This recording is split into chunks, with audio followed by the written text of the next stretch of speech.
Hi, thank you, Premier. I really want to thank Dr. Henry, Minister Dix, and yourself for all the work that you're doing.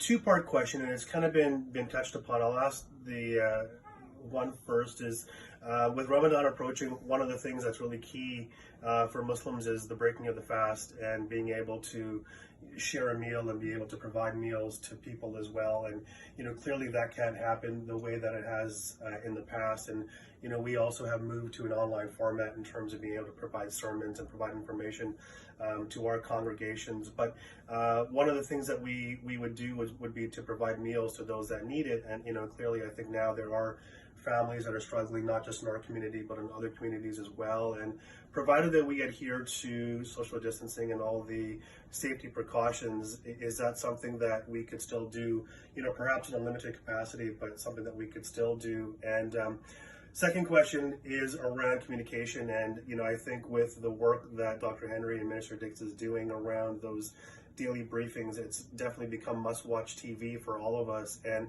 with BCMA, our scope is not just, within one city or one area, it's across the province. And it's a bit of a challenge for us to be able to kind of sometimes provide a consistent message to everybody. So would there be a way for us perhaps to tap into the government communication channels to be able to provide some kind of mass messaging, and whether it's in collaboration with the media, so that instead of all of us sending individual briefs to people, is there some way that we could maybe centralize the process and get your assistance with that? Thank you.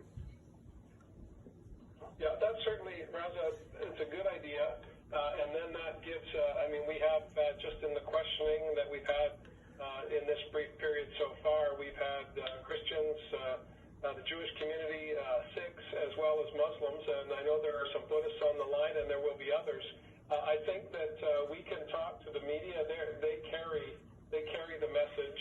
We have our BC TV, I guess we call it, that we put up on the internet. We can do that, but I think if we could find an opportunity, and we'll work with the major media outlets to have the opportunity, particularly as we lead up to Passover, to Easter, to Ramadan, and to Baisakhi, that we have an opportunity to have a message that's delivered on behalf of all of you to your membership to try and find you online, and we can give some websites and that sort of thing. We can certainly do that on the BC government website, but whether the private sector television networks are inclined to do that, it'll be hit and miss, but we'll ask them for sure. In terms of the meals for people in need, this is more important than ever right now. A number of people, low-income families, or people who are street involved or have other issues, are finding it very challenging to get food right now, and some of our food banks are closing down or relocating and consolidating.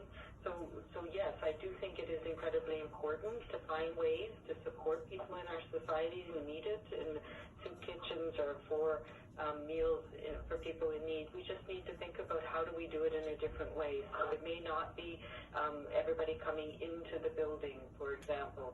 Have packaging things so people can take them away, or having them in hampers or baskets that people can take with them in package, rather than sitting in a closed space with others.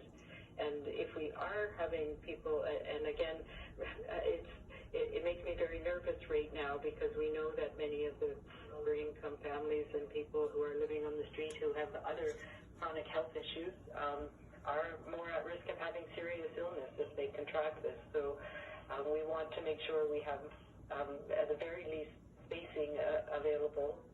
When we say that, when I put the order on 50, it was really because, but really right now it's any, as Minister Dix said, any gathering indoors is a risk. We know there's been transmission in those settings where people have had to come together for various reasons.